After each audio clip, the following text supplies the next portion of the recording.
Ladies and gentlemen, please welcome Angelique Smith.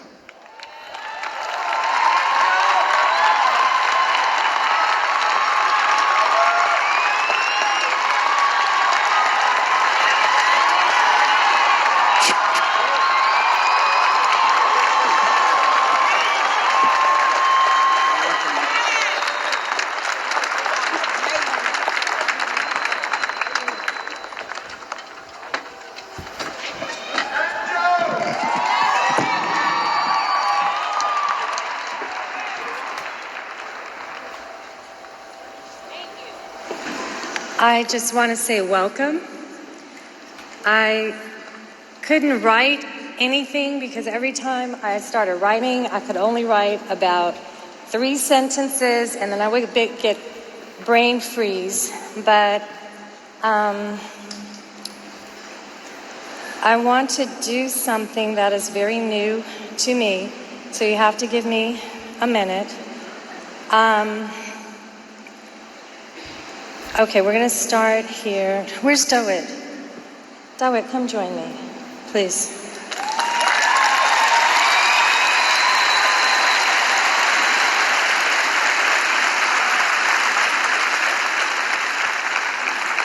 Samuel Asgadom.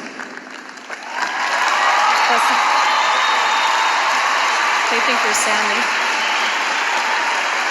That's not Sammy. That's Dawit Asgadom. That's Sammy's dad. That's Ermias' dad.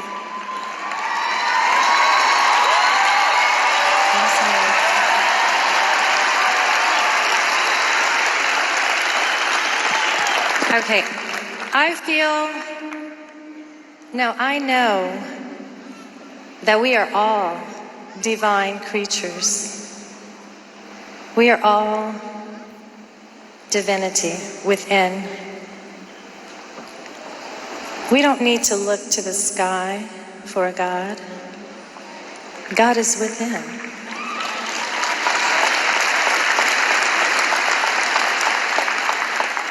I have perfect peace. I am happy. I am complete.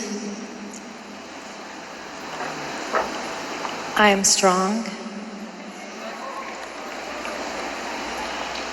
And if I can feel this way, so can you.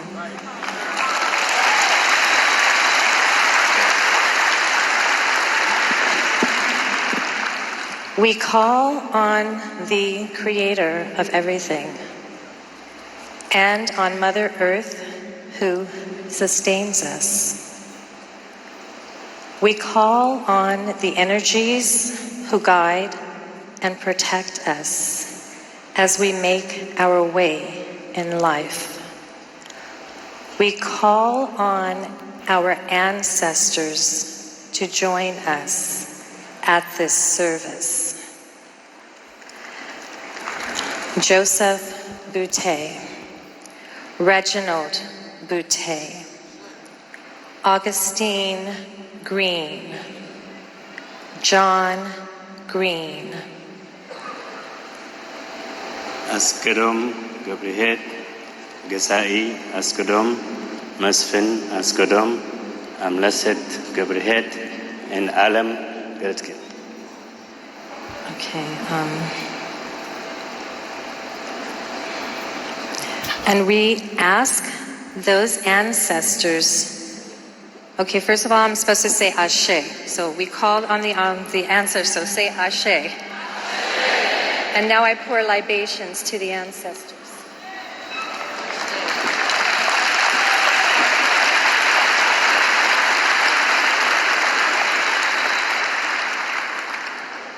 And we ask those ancestors of Ermias Joseph Asgadom to keep him company on his journey. And we ask them to be there. I would ask that all of our ancestors guide and protect us and give us the gift of perfect peace. I pour libations, ashe.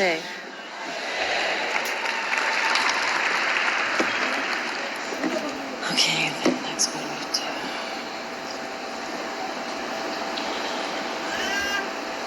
I don't know what you're doing. Okay, I'm new to this, and I think that that's all, but I hope that you get the understanding that we're calling those ancestors into the service. And so we are also asking for Ermias to have safe transit to his final resting place. And so when he reaches his resting place, we are also asking for these ancestors to greet him. We ask that Joseph Boutte, that Reginald Boutte, that Augustine Green, that Askodom Gabriel, Gazai Askodom, Masfin Askodom, Amleset Gabriel, and Alam Gabriel. okay, that they meet him also. Ashe.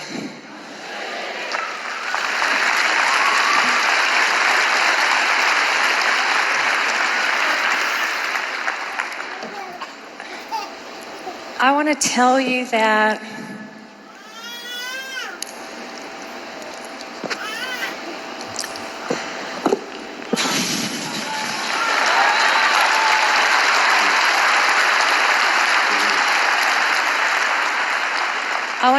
you that I stand a witness that everything is in perfect and divine order. I want to encourage you to choose a vegan lifestyle.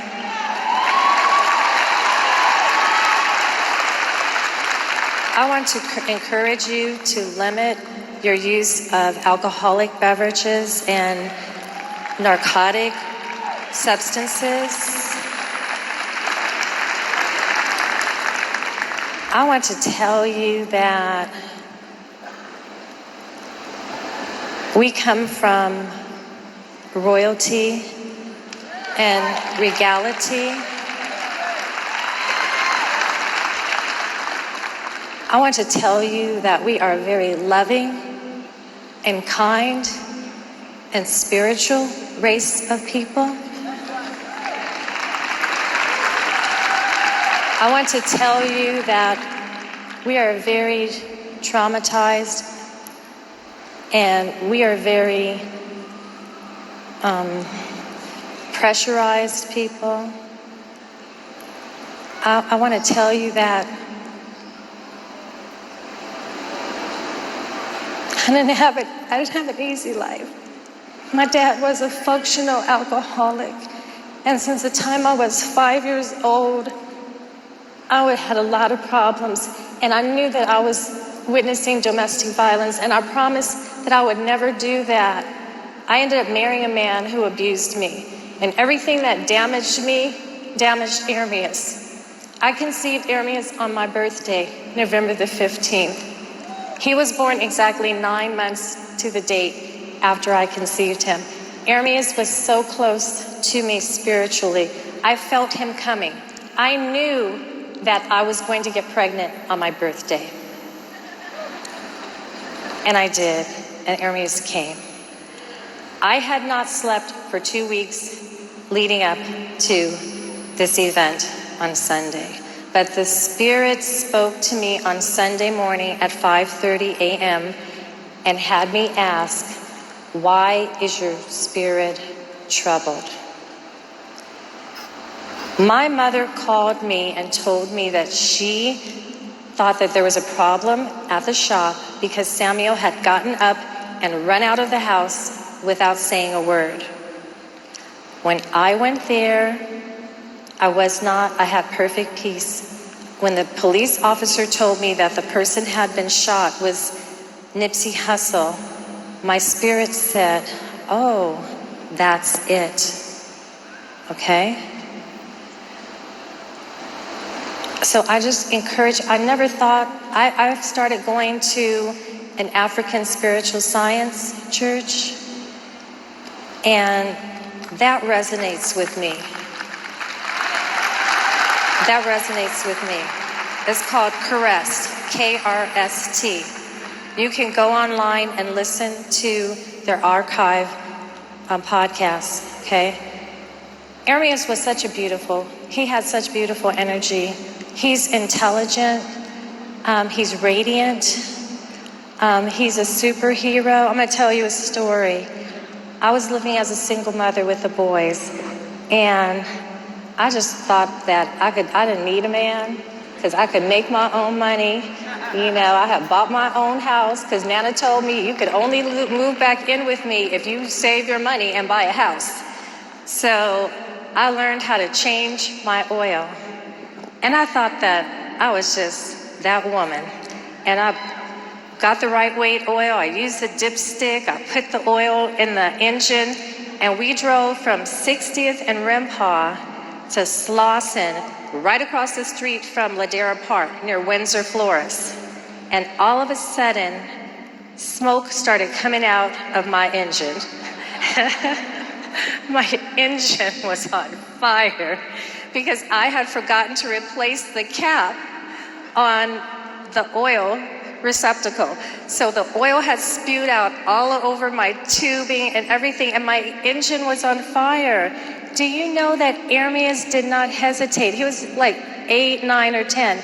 He hopped out of the car. He ran all the way down the hill on Slauson in the middle of the street to the intersection of Slauson and La Brea, and there was a fire engine that was making a left-hand turn. The light turned from red to green, but I don't know how little Ermias commandeered their attention. They made a U-turn and came back and extinguished my fire. And do you know what? I was able to turn the car on and keep on driving. I didn't need to call AAA. Not a hose was busted. You know what I'm saying? And so I think that's what I want to tell you guys now, okay? Our engine is on fire now. We're burning, but we're not destroyed.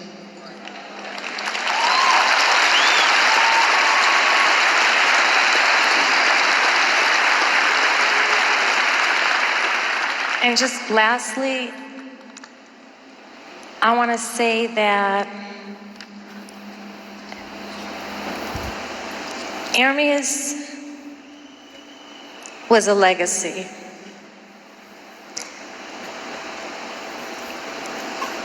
I feel as though,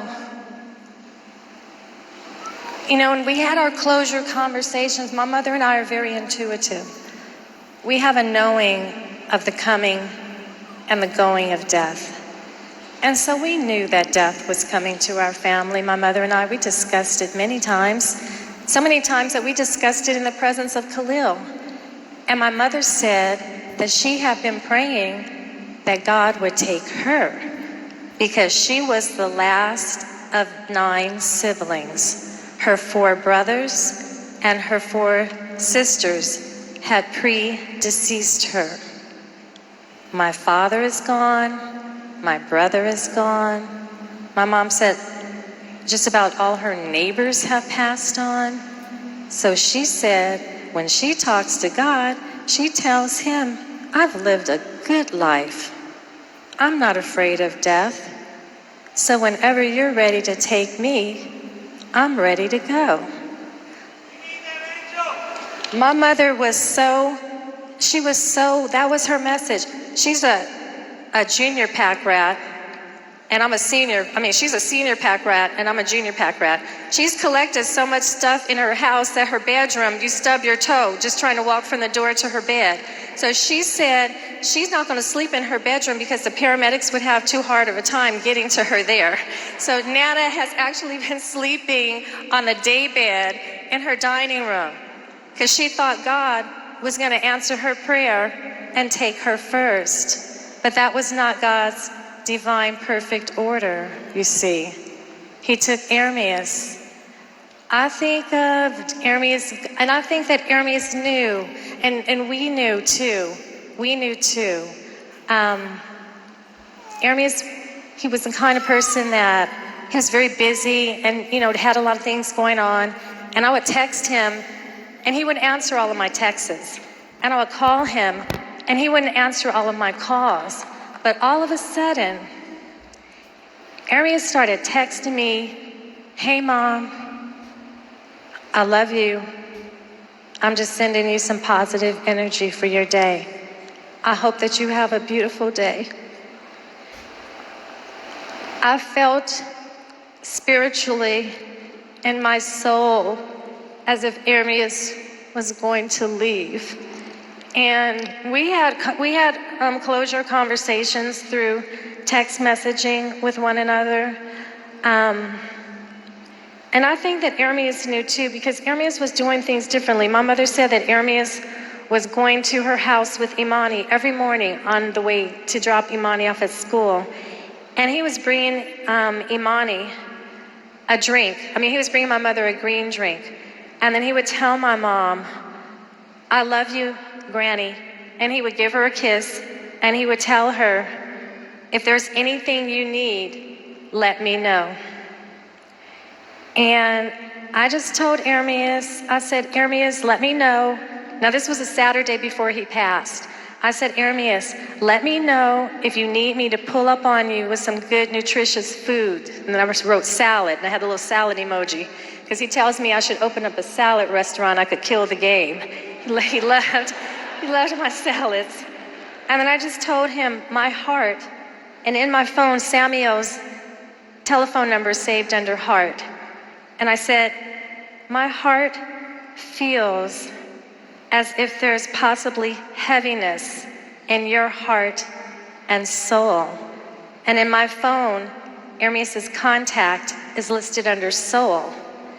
And Ermias says, "No, Mom, I'm A1. That's what he would always tell me. No matter what was happening, he always told me, "No, Mom, I'm A1," because he didn't want me to worry. Ermias was very stoic ever since a boy. Pain did not faze him. He took it like a champ, And he says, "I'm grateful. I have a studio again. I'm just happy and ready to work."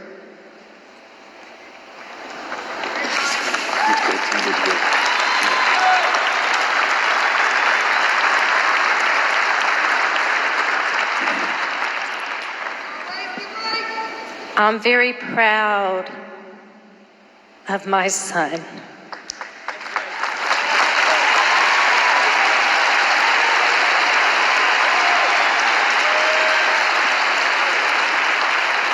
My son, Ermias Joseph Askedome, was a great man.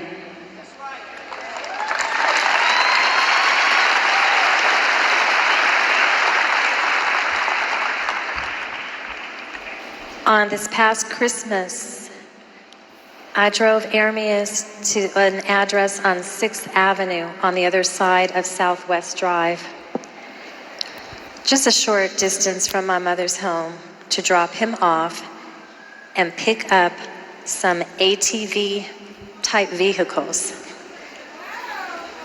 Ermias was so happy, and he felt so free riding those vehicles up and down 5th Avenue. And he told me, "Mom, this feels so great. I wish that I would have done this sooner." All of the cares of the world were lifted off of him for that moment in time. And his spirit was free, like a little child's spirit, right? Ermias liked thrilling rides at amusement parks.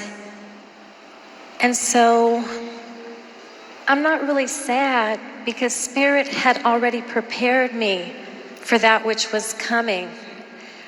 I wish that Shell gas station would release the videotape of my interaction with the police officer when I went to the shop and he told me that the person who had been shot was Nipsey Hussle.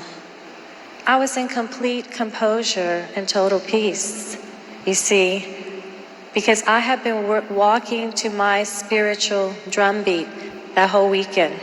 I made my green drink, I made my vegan meal, I made my herbal tea. And I even sat down with my feet up on the chair across from me, and I was talking to my cousin on the telephone. And one of the last things that I said to her is, Belinda, the world that we live in is so wicked and evil. I feel so sad and I'm so troubled, and it's so very tragic that our children and our grandchildren are inhabiting this type of world. And I told her, I really don't know what the answer is. I really don't know, but I think that the only way to overcome the darkness is to be a light.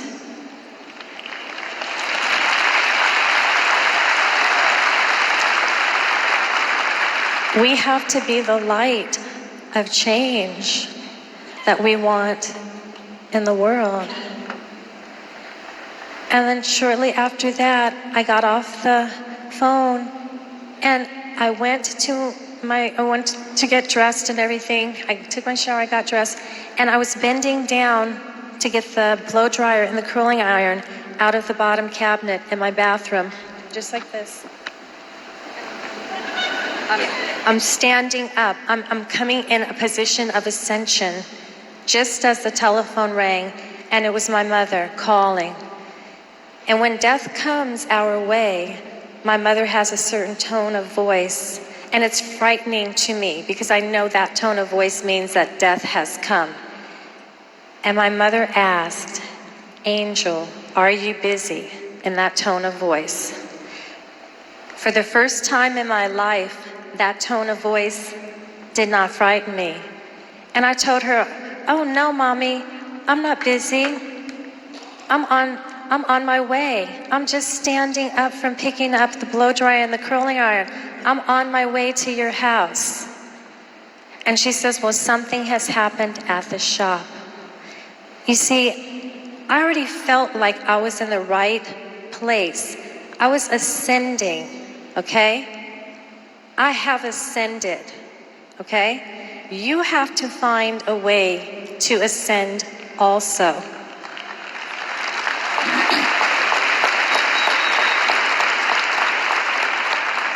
And that's all I can say. I just thank you. I feel like when I was a little girl and you would read the story tales that there's a king and there's a castle and there's royalty and they're having a celebration and they invite people from lands far apart and wide to come into their kingdom and to celebrate with them. And I just thank you. I'm honored.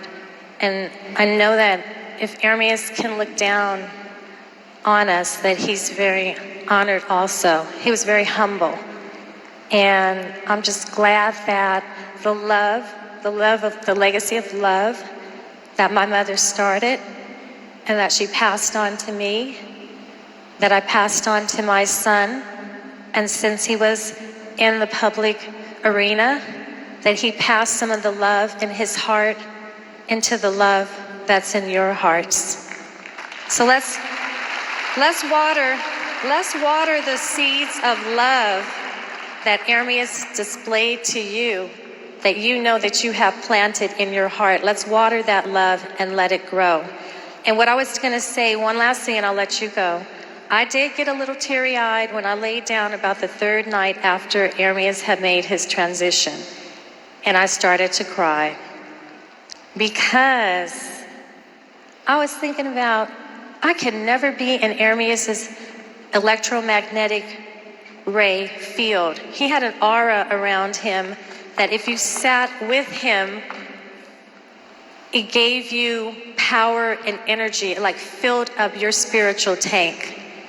So that when I left and went to work and whatever, I was in the world for the next week, he had left something with me. And so I'm sad. I was sad that I wouldn't have that anymore. And then I thought about, my son knows the secret to the mystery of life. How thrilling is that? How thrilling is that? He liked thrilling, fast rides, ATVs and all that. I'm like, how do we move around when we're on the other side in the spiritual realm? I'm sure that Hermes is loving it there.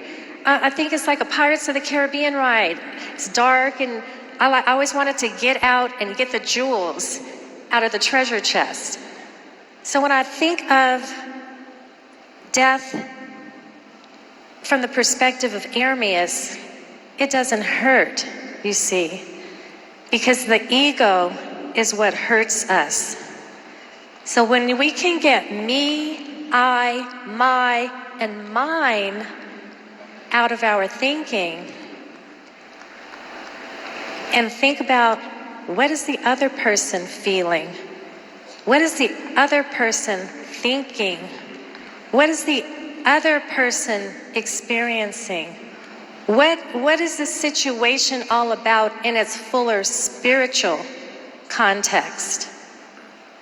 Then it makes the pains that we experience as human beings on the road of life that we travel a lot easier to handle.